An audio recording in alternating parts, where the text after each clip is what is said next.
കോഴിക്കോടിനെ കുറിച്ച് നമുക്ക് ഒന്നിച്ച് പഠിക്കാം. കാരണം ഞാൻ ഒറ്റയ്ക്ക് ഇങ്ങനെ പഠിക്കുന്ന സമയത്ത് കൂടുതൽ സമയം ഞാൻ ഫോണിൽ സ്പെൻഡ് ചെയ്യുന്നുണ്ട്. ഫോൺ ഞാൻ ഇവിടെ തുറന്ന് ക്യാമറ റെക്കോർഡ് ചെയ്യുന്നു. അപ്പം നമുക്ക് യൂട്യൂബിൽ അപ്ലോഡ് ചെയ്താൽ എനിക്ക് വ്യൂസ് ആയി, നിങ്ങൾക്കും പഠിക്കാം, എനിക്കും പഠിക്കാം. അങ്ങനെയുണ്ട് ഐഡിയ. അപ്പം കോഴിക്കോട് ജില്ല നിലവിൽ വന്നത് 1957 ജനുവരി 1 തീയതിയാണ്. പിന്നെ കുറേ പ്രത്യേകതകളുണ്ട് കോഴിക്കോട് ജില്ലക്ക്. ഇതെല്ലാം ഇതിൻ്റെ അകത്ത് കാണിക്കുന്നതാണ്. ഇതെല്ലാം ശരിയായിരിക്കും ഞാൻ വിശ്വസിക്കുന്നു. കേരളത്തിലെ സമ്പൂർണ്ണ കോളവിമുക്ത ജില്ല എന്ന് പറഞ്ഞിട്ടുണ്ട്. കോളവിമുക്തയാണെന്നോ കോളറയാണെന്നോ എനിക്കറിയില്ല. ഇതിൻ്റെ അകത്ത് കോളവിമുക്ത ജില്ല എന്നാണ് കാണിക്കുന്നത്. പിന്നെ അതുപോലെ തന്നെ ഇന്ത്യയിലെ ആദ്യ വിശപ്പ് രഹിത സമരം, ഇന്ത്യയിലെ ആദ്യ വിശപ്പ് രഹിത നഗരം ആണ് കോഴിക്കോട്. പിന്നെ അതുപോലെ തന്നെ ഇന്ത്യയിലെ ആദ്യ പ്ലാസ്റ്റിക് മാലിന്യരഹിത ജില്ലയാണ് കോഴിക്കോട്. ഇന്ത്യയിലെ ആദ്യ പ്ലാസ്റ്റിക് മാലിന്യരഹിത ജില്ല. അതുപോലെ തന്നെ കർഷകരുടെ എണ്ണം കുറവുള്ള ജില്ല കോഴിക്കോടാണ്. പിന്നെ ഏറ്റവും കൂടുതൽ മഴ ലഭിക്കുന്ന ജില്ല കോഴിക്കോടാണ്. 3G മൊബൈൽ സേവനം ലഭ്യമായ കേരളത്തിലെ ആദ്യ നഗരമാണ് കോഴിക്കോട്. അതുപോലെ തന്നെ അതിൻ്റെ കൊല്ലം കൂടി പറയുന്നുണ്ട്. ഇവിടെ താഴെ കൊല്ലം കാണിച്ച് 2010 3G സേവനം കോഴിക്കോട് ലഭ്യമാകുന്നത്. അപ്പം കേരളത്തിലെ ആദ്യമായിട്ട് 3G മൊബൈൽ സേവനം ലഭ്യമായ ജില്ലയല്ല നഗരമാണ് കോഴിക്കോട്. കേരളത്തിൽ ഏറ്റവും കൂടുതൽ ജനസംഖ്യയുള്ള താലൂക്ക് കോഴിക്കോടാണ്. കോഴിക്കോട് താലൂക്കിലാണ് കേരളത്തിൽ ഏറ്റവും കൂടുതൽ ജനസംഖ്യയുള്ളത്. ജനസംഖ്യ കൂടിയ ജില്ല മലപ്പുറമാണ്. അത് വേറെ. മലപ്പുറത്തിനെ പറ്റി ഞാൻ ഇന്നലെ പഠിച്ചിട്ടുണ്ട്. അത് ഞാൻ നാളെ വീഡിയോ ഇടും. ഇതിന്ന് കോഴിക്കോടിനെ കുറിച്ച് വീഡിയോ ഇടാം. പിന്നെ അടുത്തതായിട്ട് ഇന്ത്യയിലെ ആദ്യ ശില്പനഗരം ആണ് കോഴിക്കോട്. ഇന്ത്യയിലെ തന്നെ ആദ്യ ശില്പനഗരം. പിന്നെ നെടിയുരുപ്പ് സ്വരൂപത്തിൻ്റെ ആസ്ഥാനം. അതെന്താ സ്വരൂപം എന്നൊന്നും എനിക്കറിയില്ല. നെടിയുരുപ്പ് സ്വരൂപത്തിൻ്റെ ആസ്ഥാനം കോഴിക്കോടാണ്. പിന്നെ കേന്ദ്ര സുഗന്ധവിള ഗവേഷണ കേന്ദ്രം സ്ഥിതി ചെയ്യുന്നത് കോഴിക്കോടാണ്. കേന്ദ്ര സുഗന്ധവിള ഗവേഷണ കേന്ദ്രം സ്ഥിതി ചെയ്യുന്നത് കോഴിക്കോടാണ്. ഇന്ത്യയിലെ ആദ്യ ചവർ രഹിത നഗരം കോഴിക്കോടാണ്. 2004 അങ്ങനെ പ്രഖ്യാപിച്ചത്. ഇന്ത്യയിലെ ആദ്യ ചവർ രഹിത നഗരം. ഏറ്റവും കൂടുതൽ പാഴ്സി മതക്കാരുള്ളത് കോഴിക്കോടാണ്. പക്ഷെ ഏറ്റവും കൂടുതൽ ബുദ്ധമതക്കാരുള്ളത് എവിടെയാ? മലപ്പുറത്താണ്. ഏറ്റവും കൂടുതൽ ബുദ്ധമതക്കാർ മലപ്പുറം, ഏറ്റവും കൂടുതൽ പാഴ്സി മതക്കാരുള്ള ജില്ല കോഴിക്കോട്. ഇന്ത്യയിലെ ആദ്യ വനിതാ പോലീസ് സ്റ്റേഷൻ ഉദ്ഘാടനം ചെയ്തത് ഇന്ദിരാഗാന്ധിയാണ്. ഇന്ത്യയിലെ ആദ്യ വനിതാ പോലീസ് സ്റ്റേഷൻ ഉദ്ഘാടനം ചെയ്തത് ഇന്ദിരാഗാന്ധിയാണ്. കോഴിക്കോടുമായിട്ട് ബന്ധപ്പെട്ട ക്വസ്റ്റ്യൻസ് ആയതുകൊണ്ട് കോഴിക്കോടായിരിക്കും വനിതാ പോലീസ് സ്റ്റേഷൻ ആദ്യമായിട്ടുണ്ടാവുമെന്ന് ഞാൻ ഊഹിക്കുന്നു. അതിനെപ്പറ്റി അധികം അന്വേഷിക്കാൻ പോയിട്ടില്ല. നിങ്ങളൊന്ന് അന്വേഷിച്ച് നോക്കൂ. പിന്നെ കേരളത്തിൽ ആദ്യമായി സിനിമ പ്രദർശനം നടത്തിയ സ്ഥലം കോഴിക്കോടാണ്. കേരളത്തിൽ ആദ്യമായിട്ട് സിനിമ പ്രദർശനം നടത്തിയത് കോഴിക്കോട്. 1991 ഏപ്രിൽ 18 മാനാഞ്ചിറ മൈതാനിയിൽ വെച്ച് 1991 ഏപ്രിൽ 18 മാനാഞ്ചിറ മൈതാനിയിൽ വെച്ച് കേരളത്തിൻ്റെ സമ്പൂർണ്ണ സാക്ഷരതാ പ്രഖ്യാപനം നടത്തിയ വ്യക്തി. അയാളുടെ പേരാണ് ചേലക്കാടൻ ആയിഷ. വൈഫൈ സംവിധാനം നിലവിൽ വന്ന കേരളത്തിലെ ആദ്യ യൂണിവേഴ്സിറ്റി കാലിക്കറ്റ് യൂണിവേഴ്സിറ്റി സ്ഥിതി ചെയ്യുന്നത് എവിടെയാ? തേഞ്ഞിപ്പാലത്താണ് കാലിക്കറ്റ് യൂണിവേഴ്സിറ്റി സ്ഥിതി ചെയ്യുന്നത്. അത് മലപ്പുറത്താണ്. 3G മൊബൈൽ സേവനം ലഭ്യമായ കേരളത്തിൽ ആദ്യം നേരത്തെ പറഞ്ഞു 2010 കോഴിക്കോടാണ് 3G മൊബൈൽ സേവനം ലഭ്യമായത്. പിന്നെ വയനാട് ചുരം സ്ഥിതി ചെയ്യുന്നത് കോഴിക്കോടാണ്. വയനാട് ചുരം സ്ഥിതി ചെയ്യുന്നത് കോഴിക്കോടാണ്. കടലുണ്ടി പക്ഷി സങ്കേതം സ്ഥിതി ചെയ്യുന്ന ജില്ല കോഴിക്കോടാണ്. മിഠായി തെരുവിന് അഭിമുഖമായി സ്ഥാപിച്ച പ്രതിമ ആരുടേതാണ്? മിഠായി തെരുവിന് അഭിമുഖമായിട്ട് സ്ഥാപിച്ച പ്രതിമ SK പൊറ്റക്കാടിൻ്റെതാണ്. അതുപോലെ തന്നെ മാതൃഭൂമിയുടെ ആദ്യ പത്രാധിപൻ ആരാ? KP കേശവമേനോനാണ് മാതൃഭൂമിയുടെ ആദ്യ പത്രാധിപൻ. ദേശാഭിമാനി പത്രം ആരംഭിച്ചത് കോഴിക്കോട് 1942. എൻ്റെ ഊഹം ശരിയാണെങ്കിൽ ക്വിറ്റ് ഇന്ത്യ സമരം നടന്നതും 1942 തോന്നുന്നു. അത് എനിക്ക് ഉറപ്പില്ല. ഞാൻ പണ്ടിപ്പോൾ പഠിച്ച് വെച്ചിട്ട് നോക്കും 42. കേരള സ്റ്റേറ്റ് കോഓപ്പറേറ്റീവ് മാർക്കറ്റിംഗ് ഫെഡറേഷൻ്റെ ആസ്ഥാനം Kozhikode. Kerala state cooperative marketing ഫെഡറേഷൻ്റെ ആസ്ഥാനം കോഴിക്കോടാണ്. പിന്നെ Indian institute of management, national institute of technology എന്നിവ സ്ഥിതി ചെയ്യുന്ന കേരളത്തിലെ ഏക ജില്ല കോഴിക്കോടാണ്. എന്തെല്ലാമാണ് സാധനങ്ങൾ? Indian institute of management, national institute of technology എന്നിവ സ്ഥിതി ചെയ്യുന്നത് കേരളത്തിലെ ഏക ജില്ല കോഴിക്കോടാണ്. NIT national institute of technology, അതിൻ്റെ പഴയ പേരെന്താ? പഴയ പേര് റീജിയണൽ എഞ്ചിനീയറിംഗ് കോളേജ്. NITൻ്റെ പഴയ പേരാണ് regional engineering college. Student police cadet പദ്ധതി ആദ്യം തുടങ്ങിയത് കോഴിക്കോടാണ്. സ്റ്റുഡൻറ് പോലീസ് പദ്ധതി ആദ്യം തുടങ്ങിയത് കോഴിക്കോടാണ്. കേരള സ്പോർട്സ് മെഡിസിൻ ഇൻസ്റ്റിറ്റ്യൂട്ടിൽ പറയാൻ കിട്ടുന്നില്ല പണ്ടാരം. കേരള സ്പോർട്സ് മെഡിസിൻ ഇൻസ്റ്റിറ്റ്യൂട്ട് സ്ഥിതി ചെയ്യുന്നത് കോഴിക്കോടാണ്. കേരളത്തിലെ ആദ്യ വനിതാ മേയർ ആരാണ്? ഹൈമവതി തായാട്ട്. കോഴിക്കോട് മേയറാണ് ഹൈമവതി തായാട്ട്. പഴശ്ശിരാജാവ് മ്യൂസിയം സ്ഥിതി ചെയ്യുന്നത് ഈസ്റ്റ് ഹില്ല് കോഴിക്കോടിലാണ്. പിന്നെ അതുപോലെ തന്നെ ഇന്ത്യയിലെ ആദ്യ കമ്മ്യൂണിറ്റി റിസർച്ച് സങ്കേതം, ഇന്ത്യയിലെ ആദ്യ കമ്മ്യൂണിറ്റി റിസർച്ച് സങ്കേതം കടലുണ്ടി വള്ളിക്കുന്ന്. കടലുണ്ടി. പക്ഷെ കടലുണ്ടിനെ പറ്റിയിട്ട് മലപ്പുറത്തും പഠിക്കാനുണ്ട്. കടലുണ്ടി തീവണ്ടി അപകടം നടന്ന വർഷം പഠിക്കാനുണ്ട്. 2001 ജൂലൈ 21. കോഴിക്കോട് ജില്ലയിലെ കരകൗശല ഗ്രാമം, കോഴിക്കോട് ജില്ലയിലെ കരകൗശല ഗ്രാമമാണ് ഇരിങ്ങൽ. ഇരിങ്ങൽ എന്ന് പറഞ്ഞ ഇതാണ് കോഴിക്കോട് ജില്ലയിലെ കരകൗശല ഗ്രാമം. ആദ്യ സമ്പൂർണ്ണ ഖാദി ഗ്രാമം ബാലുശ്ശേരി. ആദ്യ സമ്പൂർണ്ണ ഖാദി ഗ്രാമമാണ് ബാലുശ്ശേരി. സ്ത്രീ പുരുഷ അനുപാതം ഏറ്റവും കുറഞ്ഞ ഗ്രാമം പുലക്കോട്. സ്ത്രീ പുരുഷ അനുപാതം ഏറ്റവും കുറഞ്ഞ ഗ്രാമമാണ് പുലക്കോട്. ഡോൾഫിൻ പോയിന്റ് കോഴിക്കോട് ജില്ലയിലാണ്. ഡോൾഫിൻ പോയിന്റ് കോഴിക്കോട് ജില്ലയിലാണ്. കേരളത്തിൽ ഓട് വ്യവസായത്തിൻ്റെ കേന്ദ്രം ഫറോക്കാണ്. ഫറോക്ക് കേരളത്തിലെ ഓട് വ്യവസായത്തിൻ്റെ കേന്ദ്രം. ആയുർദളം ആരോഗ്യ പദ്ധതി നടപ്പിലാക്കിയ ഗ്രാമം കൂത്താളി. ആയുർദളം ആരോഗ്യ പദ്ധതി നടപ്പിലാക്കിയ ഗ്രാമം Koothali. Kozhikode diesel power plant Kozhikode diesel power plant സ്ഥിതി ചെയ്യുന്നത് എവിടെ? Nallalam diesel power plant Kozhikode. Nallalam diesel power plant Kozhikode.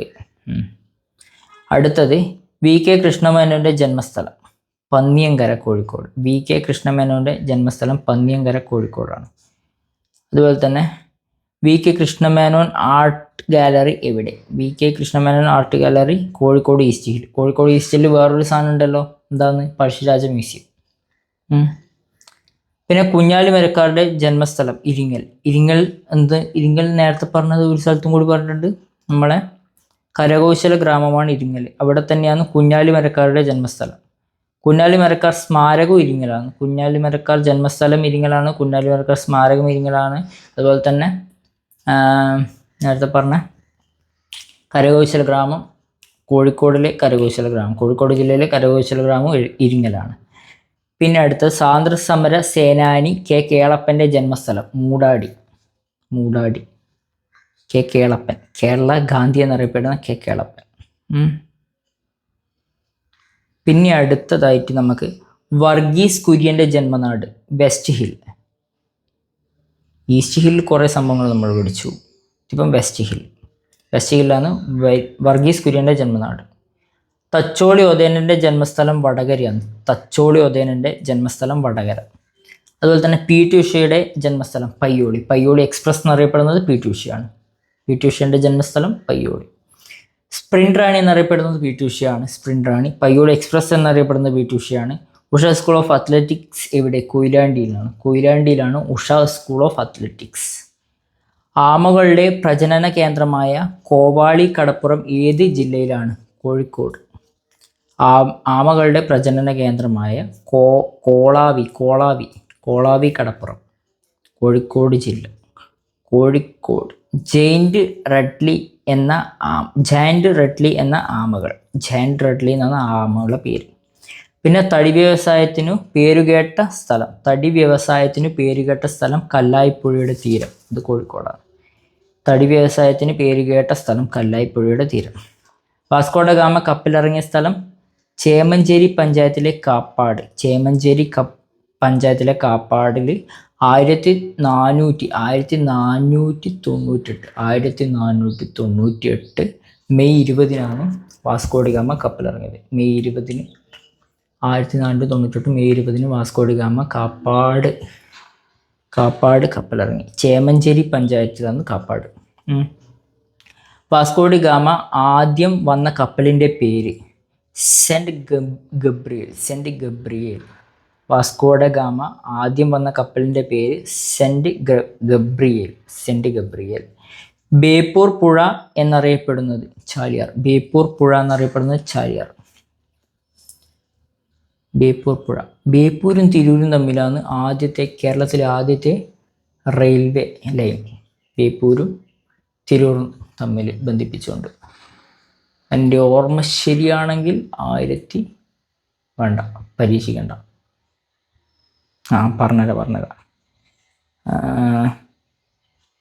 പറഞ്ഞു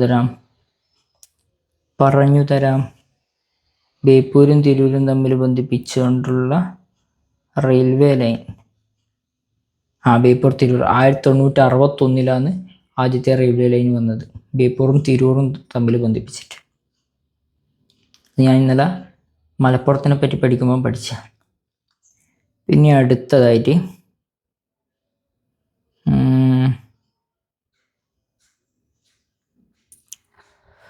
ബേപ്പൂർ പുഴ എന്നറിയപ്പെടുന്നത് ചാലിയാറാണ് ബേപ്പൂർ പുഴ. ചാലിയാർ പുഴയുടെ മലിനീകരണത്തിന് കാരണം എന്താ? ഗ്വാളിയാർ റയോൺസ് മാവൂറാണ് ചാലിയാർ പുഴയുടെ മലിനീകരണത്തിന് കാരണം. ചാലിയം കോട്ട നിർമ്മിച്ചത് പോർച്ചുഗീസുകാരാണ്. സാമൂതിരിയുടെ കണ്ടത്തിലേക്ക് നീട്ടിയ പീരങ്കി എന്ന് വിശേഷിപ്പിക്കപ്പെട്ട കോട്ട.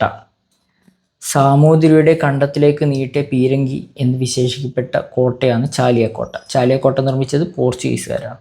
പിന്നെ അതുപോലെ തന്നെ ഇന്ത്യൻ പ്രതിരോധ വകുപ്പിന്റെ രൂപകൽപ്പന കേന്ദ്രം സ്ഥാപിക്കുന്ന സ്ഥലം ചാലിയം. നിർദ്ദേശ്. ഇന്ത്യൻ പ്രതിരോധ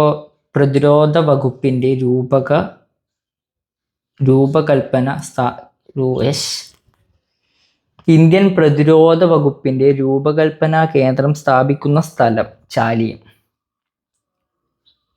കോഴിക്കോടിന്റെ വടക്കുഭാഗത്തുള്ള ഫ്രഞ്ച് അധീന പ്രദേശം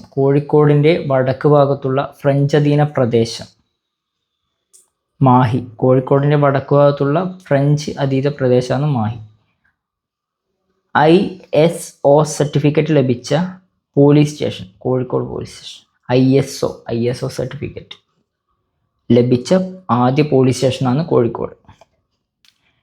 രാജ്യത്തെ വനിതാ പോലീസ് സ്റ്റേഷൻ സ്ഥാപിതമായത് ഇവിടെ? കോഴിക്കോട്. അതാണ് കോഴിക്കോടാണ്. ഇന്ദിരാഗാന്ധി വന്നിട്ടാണ് അത്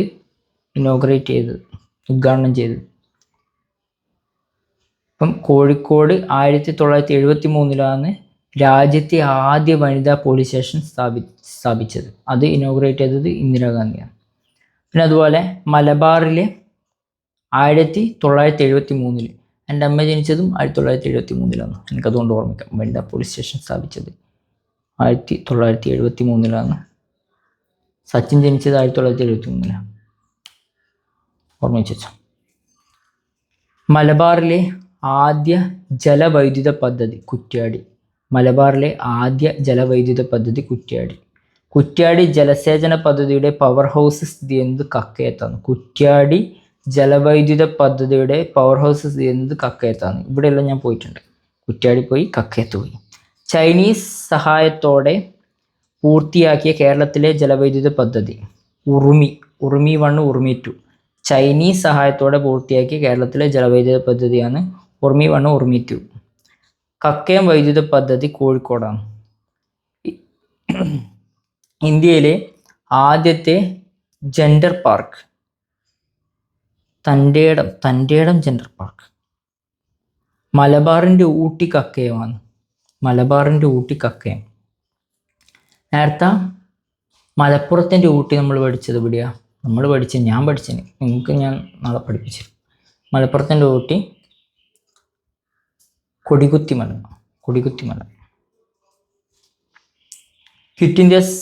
ക്വിറ്റ് ഇന്ത്യ സ്മാരക പോസ്റ്റ് ഓഫീസ് സ്ഥിതി ചെയ്യുന്നത് ചേമഞ്ചേരി. ക്വിറ്റ് ഇന്ത്യ സ്മാരക പോസ്റ്റ് ഓഫീസ് സ്ഥിതി ചെയ്യുന്നത് ചേമഞ്ചേരിയാണ്.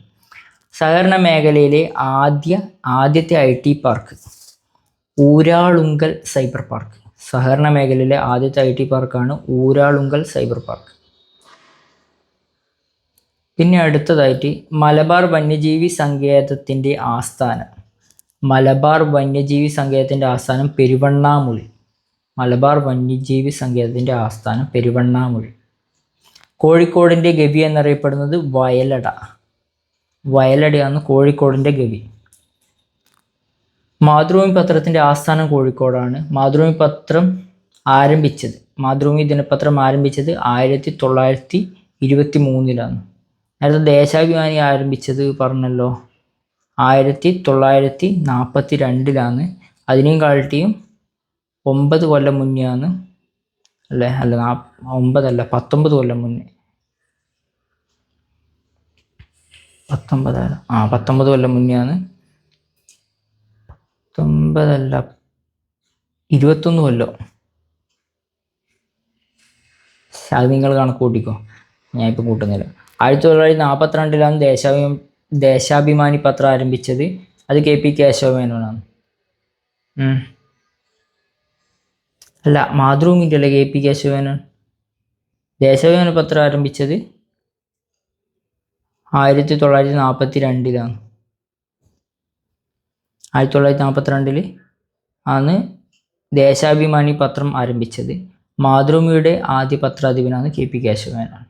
മാതൃഭൂമി